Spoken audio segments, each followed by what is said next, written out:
आज के इस वीडियो में हम कक्षा 10वीं की गणित का अध्याय 1 की एक्सरसाइज 1.1 को हल करेंगे।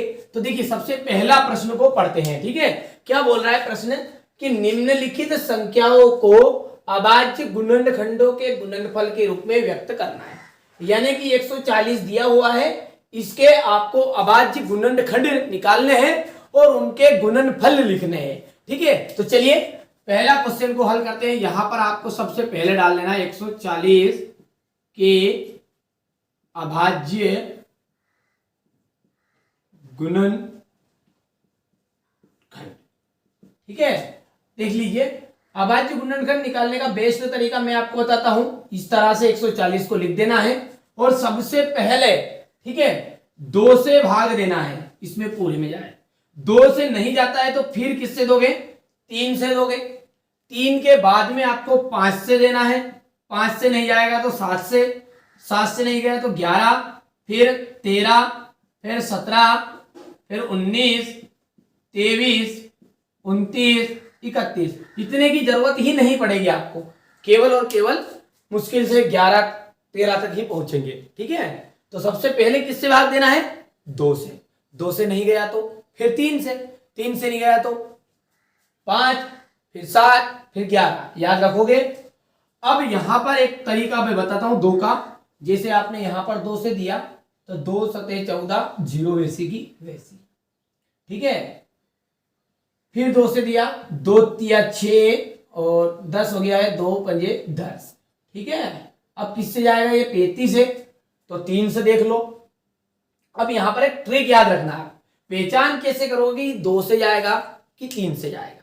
ठीक है, तो यदि ये पीछे वाली अंक को देखना है, यदि पीछे वाला अंक आपका 2 है, 4 है, 6 है, 8 है या 0 है तो उसमें 2 से भाग चला जाएगा। यहां 0 था इसलिए 2 से चला गया। ठीक है, इसमें भी 2 से जाएगा, इसमें 2 से नहीं जाएगा, इसमें 2 से नहीं जाएगा, इसमें 2 से नहीं जाएगा। क्यों नहीं जाएगा समझ गए आप? क्योंकि पीछे क्या होना चाहिए 2 के लिए? 2, 4, 6, 8, 0। और कुछ समझ में यहाँ तो पीछे वाले अंक में आप तो 2 का पहाड़ा पढ़ लो। ठीक है, 3 की बारी। तो 3 का भाग कब जाता है? जब इन दोनों को आपस में जोड़ो। ये तीनों सब जो अंक दिए इनको आपस में जोड़ लो। 4 ने 5, 5 में 0 जोड़ेंगे तो 5। इस 5 में आप 3 से भाग दे के देखो जा रहा है क्या? नहीं जा रहा है, इसलिए 140 में 3 से भाग नहीं जाएगा। 7 इसमें जा रहा है, नहीं जा रहा। 5, 3, 8, मतलब 3 का पहाड़े मारा, फिर 8 नहीं आ रहा तो सिंपल सी बात है 3 से भाग नहीं जाएगा। ठीक है, फिर 5 की बारी। तो 5 का नियम यह है कि पीछे 5 या 0 रहेगा तो 5 से चला जाएगा। ठीक है, तो यहां पर अब हम इन सवालों को करते हैं। ये इनके बारे में कुछ बेसिक जानकारी थी। चलिए, तो सबसे पहले आपको इस तरह से अभाज्य गुणनखंड लिख लेने हैं। यहां पर 2 से दिया तो 2 सते 14, 0 वैसे का वैसा उतर गया। फिर 2 से दिया 35 आ गया। अब जाएगा 5 से, 5 सते 35 और ये 7। बस ये जो यहां पर निकले हैं ना इस कॉलम में, इन्हीं कहते हैं अभाज्य गुणनखंड। तो 2 गुणित 2 गुणित 5 गुणित 7। इसको हम छोटे रूप में कैसे लिखेंगे? यहां पर 2 गुणित 2 है, इसको मैं लिख सकता हूं 2 की घात 2, 5 गुणित 7। बस ये आपका आंसर है। कर पाओगे? 2 नंबर में आता सवाल। ठीक है, दूसरा करते 156। तो लिख लो 156 के अभाज्य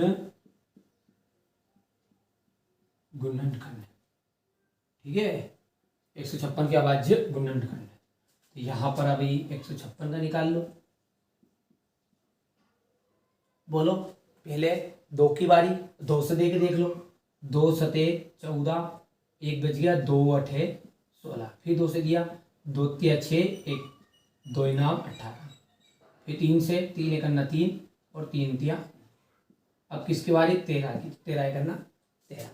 बस इनको लिख लो। यहाँ पर क्या क्या आया है? 2 गुणित 2 गुणित 3 गुणित 13। हाँ, 2 को हम लिख सकते हैं 2 की घात 2 गुणित 3 गुणित 13। तो ये भी क्या हो गया? आपका आंसर हो गया।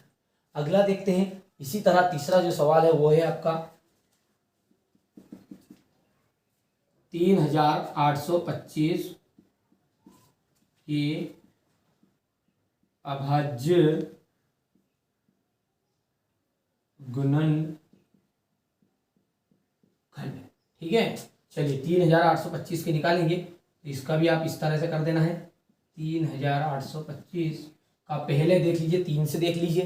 3 का तरीक नियम क्या है, इनको सभी को आप आपस में जोड़ लो।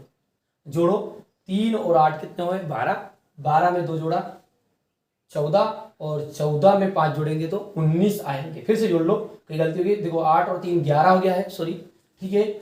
8 3 11 है, 11 2 13, और 13 में 5 जोड़ा तो 18, यानी कि इसमें 3 से भाग चला जाएगा। तो ये 3 से दिया पहले, तो 3 करना 3, और 3 दूने 6, 2 बच गया 22 बन गया, 3 सते 21, 1 बच गया 15, 3 पंजे 15। ये सारी चीजें आपको याद होनी चाहिए। यदि नहीं याद है तो इसी वीडियो के डिस्क्रिप्शन में मैं आपको लिंक दूंगा, ठीक है। आप जाकर बेसिक इसकी जो जानकारी है वो बेसिक मैथ्स के नाम से प्लेलिस्ट है, उसमें जाकर आप देख लेना, ठीक है। 3 से देंगे तो 3 चौको 12, और 3 दूने 6, 1 रह गया 3। अब देखिए 3 के बाद में किसकी बारी आ जाएगी, देखिए 3 से देंगे यहाँ पर तो 3, देखिए 4 2 6, और 6 में की 5 कितना हो गया, 11 हो गया।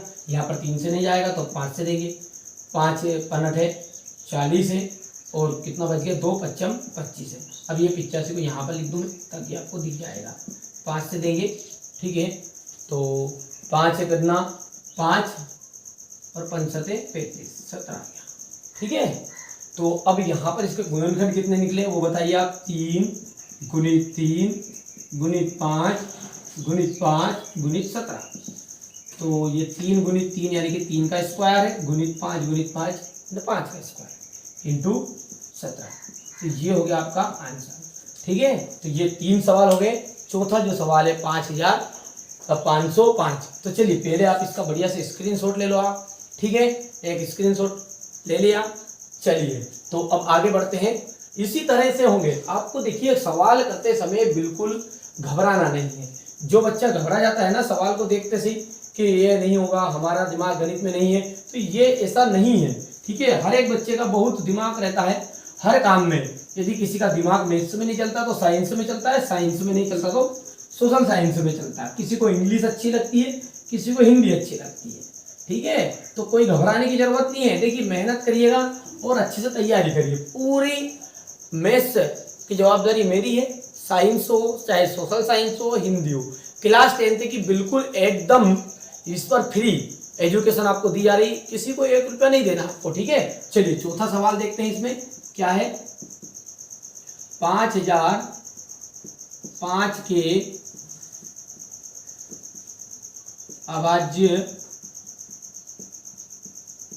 गुणनखंड क्या है। 5005 के अभाज्य गुणनखंड, यहां पर इसको भी लिख लो 5005 करो।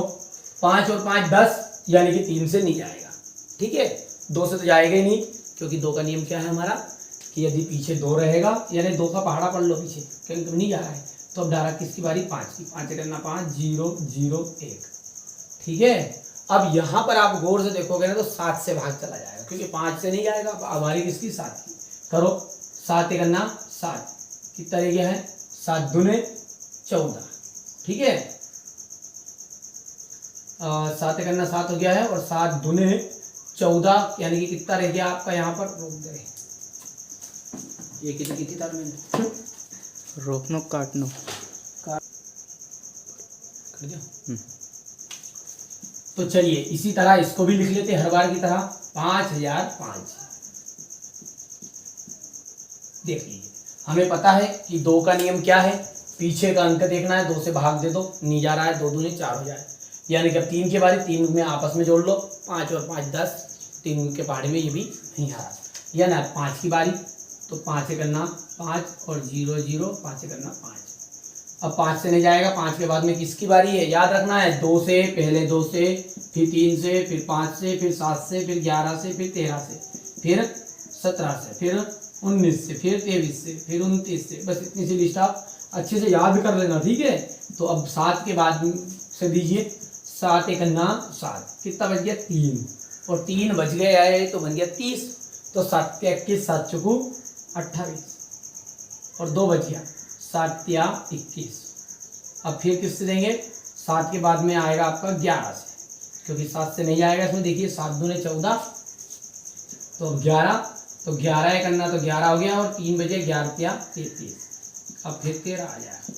तो बताइए इसके गुणनखंड 5 गुणित 7 गुणित 11 गुणित 13, बस ये आंसर है।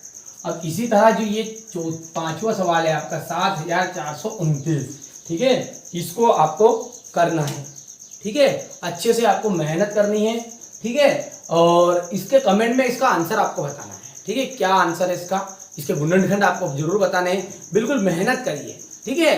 तो अगले वीडियो में हम इसका जो क्वेश्चन नंबर 2 है ना उसको समझेंगे।